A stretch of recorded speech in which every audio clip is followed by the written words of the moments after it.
Hi ನಮಸ್ತೆ ಎಲ್ರಿಗೂ. ನಾನು ಇವತ್ತು ನುಗ್ಗೆಕಾಯಿ ಸೊಪ್ಪಿನ ಪಲ್ಯ ಮಾಡ್ತಾ ಇದ್ದೀನಿ. ಇದು ಬಿಡಿಸೋದಂತೂ ಫುಲ್ ಈಸಿ. ನಾವು ಕರಿಬೇವಿನ ಹೆಂಗೆ ಬಿಡಿಸ್ತೀವಲ್ಲ ಅದೇ ಥರ ಹಿಂಗೆ ಎಳೆದ್ಬಿಟ್ರೆ ಬಂದ್ಬಿಡುತ್ತೆ. ಇನ್ನು ಕಡ್ಡಿ ಬಿದ್ದರೂ ಕೂಡ ಅದು ಬೇಯುತ್ತೆ, ಏನು ಪರವಾಗಿಲ್ಲ.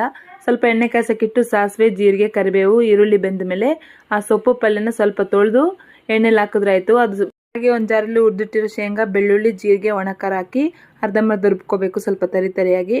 ಆಮೇಲೆ ಆ ಸೊಪ್ಪೆಲ್ಲ ಬೆಂದ ಮೇಲೆ ಆ ಶೇಂಗಾ ಪೌಡ್ರ್ ಹಾಕಿ ಒಂದು 2 ನಿಮಿಷ ಬೆಂಚಿದ್ರೆ ಸಾಕು. ಟೇಸ್ಟ್ ಚೆನ್ನಾಗಿರುತ್ತೆ. ಮತ್ತು ಹಾಗೆ ಅದ್ರ ಜೊತೆ ಕ್ಯಾರೆಟ್ ಜೋಳದ ರೊಟ್ಟಿ ಮಾಡ್ತಾ ಇದ್ದೀನಿ. ಈ ಜೋಳದ ಹಿಟ್ಟಿಗೆ ಸ್ವಲ್ಪ ತುರಿದಿರೋ ಕ್ಯಾರೆಟ್ ಹಾಕಿ ಮಿಕ್ಸ್ ಮಾಡಿ ರೊಟ್ಟಿ ಮಾಡಿದ್ರೆ ಆಯಿತು. ಪಲ್ಯನೂ ಕಣ್ಣಿಗೆ ಒಳ್ಳೆಯದು ಮತ್ತು ಕ್ಯಾರೆಟ್ ಕೂಡ ಕಣ್ಣಿಗೆ ಒಳ್ಳೆಯದು. ಕ್ಯಾರೆಟ್ ತಿಂದೇ ಇರೋ ಮಕ್ಕಳಿಗೆ ಈ ಥರ ಮಾಡಿಕೊಟ್ರೆ ಚೆನ್ನಾಗಿರುತ್ತೆ. ಹಾಗೆ ಮತ್ತು ಇದನ್ನು ನಾವು ಜೋಳದ ಹಿಟ್ಟು ಅಲ್ಲದೆ ಗೋಧಿ ಹಿಟ್ಟಿಗೂ ಕೂಡ ಈ ಥರ ಮಿಕ್ಸ್ ಮಾಡಿ ಚಪಾತಿ ಮಾಡ್ಕೋಬೋದು.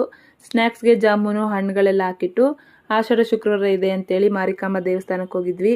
ಆಷಾಢ ಇರೋದ್ರಿಂದ ಆಲ್ಮೋಸ್ಟ್ ಎಲ್ಲರೂ ನಿಂಬೆಹಣ್ಣಿನ ದೀಪ ಹಚ್ತಾ ಇದ್ರು. ದೇವರ ಅಲಂಕಾರ ಮಾತ್ರ ಚೆನ್ನಾಗಿತ್ತು. ನೋಡಿದ್ರೆ ಹಂಗೆ ನೋಡ್ತಾನೆ ಇರ್ಬೇಕು ಅನ್ನಿಸ್ತಾ ಇತ್ತು.